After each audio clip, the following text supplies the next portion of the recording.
Shalom, my friends, and welcome to another episode of A Pilgrim Warrior's Progress. And I believe this would be the fourth season. The way I do seasons is a season is as long as I consistently make episodes for that season of my life. And then if I take a break, that is the end of the season. So, fourth season basically just means I took 3 breaks or something. And now I am starting up again. So what I like to do is give a progress report as to how my Christian experience has been, and to testify of God's goodness, and to talk about what my lifestyle is and what my choices have been recently, and elaborate as to discuss and elaborate on how I do, what I do, and why I do it. So, for example, one of the key principles that I've been considering lately is that one of the common ways that people describe insanity, and I do not know who started it, but a common way is to say that insanity is defined as doing the same thing over and over again and expecting different results. And I do not know how much I agree with that being associated with insanity. I think it's you could have a better definition for that word, but that concept, I think, rings true in that many people strive to get healthy and they make some minor adjustment maybe, or do not change anything at all, and they expect to suddenly have different results in their life. They expect to turn around this vehicle that's going in this direction so fast just by slightly changing their angle, when in reality they need to stop, turn around, and go the other way. And for me, for a long time, I was feeling that when it came to the challenges that I faced with my health, that I had no real way of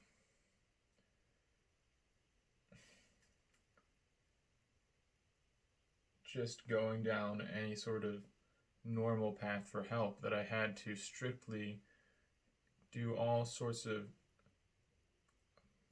perfect treatments on my own and try to fight every way I knew how, and that proved to be an exceedingly difficult path. And I'm not saying it's the wrong path for anyone or everyone, but for me it was so challenging, and I've decided to seek help from others and do things a little bit differently this year, and it has proved to be quite effective at this point.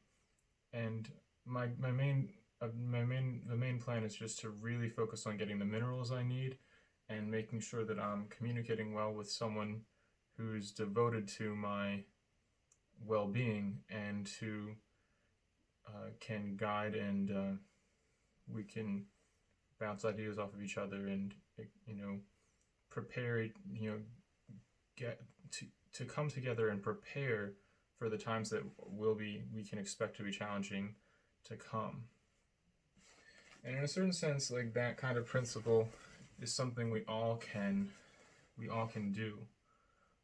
Is talk to our friends, encourage them, exhort them, comfort them, and encourage them, and see how we can best be a help to them, and have the privilege of them sharpening us and encouraging us, just like the scriptures say that iron sharpens iron. So that's that. I've come to recognize that the scriptures that talk about how important it is to be swift to hear, slow to speak, and slow to wrath are so important. And I also think it is important to be slow to buy things. Sometimes it's urgent. There might be a time where you need to take action and buy something. But for the most part these days, it's rare to really find a situation where you cannot make a very calculated and thoughtful purchase. You can do all sorts of research these days. You can scout around for good prices.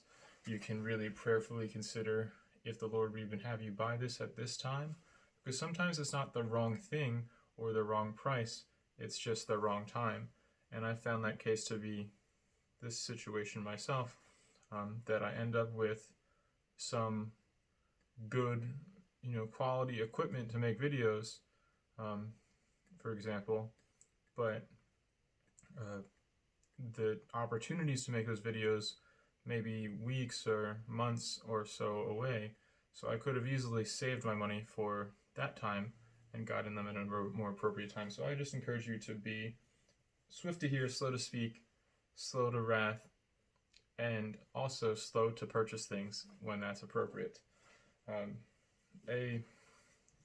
Another detail part of my life I've been incorporating lately is just a sense of just gratitude. I really am thankful, and one of my favorite quotes is that nothing tends to promote health of body and health of and of mind than does a spirit of gratitude and praise, and that is from Ministry of Healing. I think it's right. It's right in here somewhere, but this is Ministry of Healing, one of my favorite books. I like to sell it, and I hope to have it available on openthearmory.org soon. My goal is to get that website up and running with, which it is running. We're selling the scripture cards, but I hope to get it up and running selling the books as well. So I'm working on getting those photographed, and I found a friend to help me get those pictures up there because I'm developing my. I'm still developing my skills as a web developer and so forth. I recently got this new sketchbook, which I'm thankful for. It was handmade, I think, in India. This even has handmade paper. I started drawing, and drawing is one of the old hobbies I really kind of abandoned. As a young man, I became a more devoted Christian and ultimately Seventh-day Adventist, and as I did that, I had this distorted idea that somehow like hobbies were wicked or there was no time for them and that recreation was a waste of time. But what I began to do was just totally remove all of that stuff from my entire life. Like I basically removed some things that ought to have been removed. I used to play way too many video games, and not ones that are necessarily even appropriate for. Anyway, like just in a violent kind of way. The games were violent at times, and the things that I used to do, just with drawing and pottery and little painting miniatures and making miniature buildings and miniature terrains, where I made home a miniature building or thing like that, like just some very innocent hobbies and sculpture and so forth. And and even just instruments and all of those things, like I removed that from my life, thinking that somehow it was more noble to just be a scholar who abandoned all recreation and activity for the good of the cause. And I was wrong. I even like had this attitude with like physical exercise, like skateboarding or weightlifting or like, just walking. Like my attitude was like, the only reason I'm doing this is so that I can study better and that my brain will work better. Like otherwise it's like pointless. I don't care about it making me look this way or that way. My whole system, my whole mindset was like totally based on study and preaching and evangelism is the only thing that matters. And it's like, well, it's kind of, maybe it's better that way, to be that way on that end of the extreme, than to be like never doing any of that and never caring about any of that. But like there is a way to be a motivated and practicing evangelist, and a devoted Christian and still have a hobby, to still have time for recreation, to still have time to come apart and rest a while. It was an express command of Christ to come apart and rest a while. And that's something I'm coming to realize in this season of my life, is that it's important for me to take time and to draw something. It's important for me to take a moment and listen to some music, to to have opportunities to skate around, to like I said, drawing and so forth. Like, here's a drawing I did of a Pilgrim warrior fighting. Like, I'm working on a book that I'm trying to work on called A Pilgrim's War, and this is a scene from the A Pilgrim's War, or something. It would look something like this, where the protagonist is being attacked by these tendrils that represent the pull of sin in the world, and it's really something. So I've been enjoying cooking. I've been enjoying photography. I really want to get back into painting and making miniatures and things, and I want to use those things and do all those things to the glory of God. I want to draw to His glory. I want to paint and make little miniatures to His glory, and all of that stuff. And that has been a blessing. So additionally to the hobbies, I'm thankful to have returned to selling books. I've sold a good number of books. I sell Bible books from the some of the Christian pioneers in the Advent movement, and especially Ellen G. White.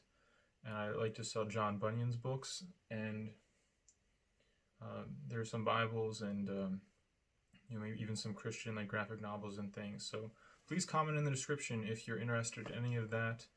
You can check out openthearmory.org for the Pilgrim's Progress audiobooks, the scripture cards. There's a few select books there, but we do have a lot of books available that are not on the website yet. So keep that in mind. As far as my other elements of my lifestyle, I did the book selling, did my realization about hobbies. I like to ask questions to people. I like to socialize. I like to prioritize being present for breakfast and dinner in the home that I'm at. I think it's very important. I really like to eat with my chopsticks, which happen to be here. I think they were in my pocket and I took them out. And the channel right now, the YouTube channel Open the Armory, it's got 1,482 subscribers, like when I checked last, and another element, and so I'm eager to develop that channel, and I'm really, really excited. Lately I've been trying to get a lot of exercise.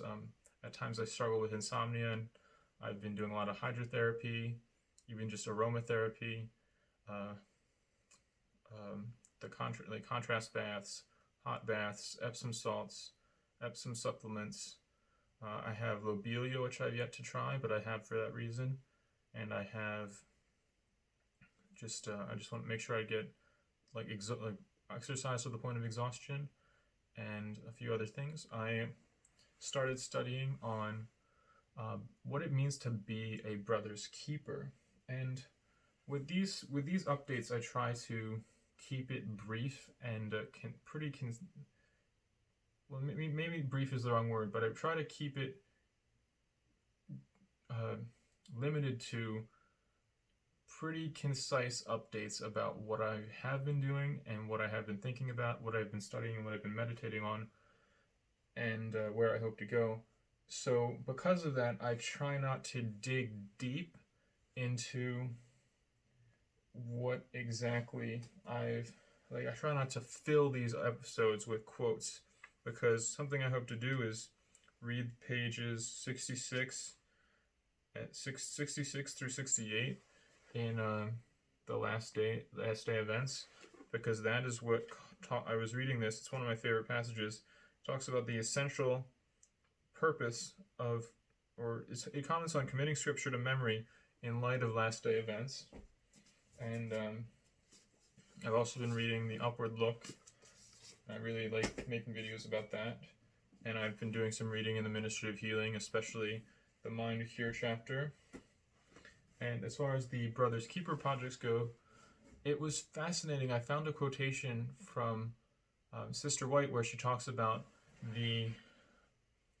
this angel who discussed with her the just solemn reality of how "Am I my brother's keeper" is like the cry of the world, like it is the anthem of the world, is that they still have this spirit of "Am I my brother's keeper? I have no responsibility for them."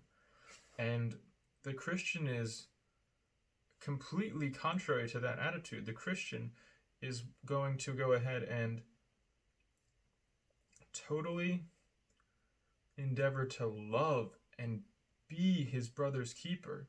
And elsewhere she goes on to write that the latter rain, the Spirit, cannot fully be poured out until we raise up that cry, saying that we are our brother's keeper. We shall love our brother. And we shall go so far as to say what Christ do as Christ did, where it's like, no greater love hath man than that he lay his life down for his friends. Like, until we have that level of brother's keeperhood, we are so far from ready. And that distinction is like that every side, every being on this planet, every man, every woman, is either on the side of Cain or the side of Abel. That they either are like Cain, who says, "Am I my brother's keeper?" or they're like Abel, who is obedient and does as God commands us. He did as God commanded him to do. And a part of that doing what God commands us to do is to be our brother's keeper. And that element just really fascinates me, because I started something called the Brothers Keeper Project, which is all about specifically making a plan of action to encourage a despondent brother, or even just anyone who's struggling with really anything. It's like a health action plan for a friend or family member. And I can share it with you. Please comment if you want to ask for it. I can share some resources. So it fascinated me to learn that this concept of being a brother's keeper is so critical for these last days, and just in general as a Christian being. And I encourage you all to be that way. So the final thing I want to share is just how important it is to do one thing at a time. And you can see the only thing this just happens to be the case. This isn't how my board looks. I just bought this. That's why it's empty. But literally the only thing on my board is to make this video because it was already Sabbath when I got this, and I had it before Sabbath, but it was Sabbath when I wrote on it for the first time. So I just wanted to put the one thing for today that I wanted to do, apart from going to church and resting and eating. So I did that, but my point is that, there's several principles here. Is that without a vision, the people perish. Many accomplish little because they attempt little. And then, you cannot have success without a definite aim, something to that effect. And that all of that pertains to this concept that in order to be successful, you must do one thing at a time, concentrating all your powers upon that. So those are several quotes that I really like, and I highly recommend that you maybe write those down, think about those things, There are quotes from the scriptures and Sister White's writings, and it is just so important to focus. So in this season of life, let it be known to me and those listening that the focus right now is to really get the scripture card and bookstore on the website up and operational to uh, you know just obviously maintain the basic operations of the ministry, but the two focus things are to get the website up and operational and to get started on making new decks of scripture cards by learning how to operate InDesign or choosing some other sort of plan of action. So that's exciting to me, and I hope to vlog along the way to make more episodes. The intention is for these episodes to be considerably shorter and maybe more pointed with a spiritual lesson in a more concise way, because it's been so long, but this is the season 4 opening episode. Thank you for watching. Remember that the Bible is the armory where we may equip for the struggle, and shalom, my friends.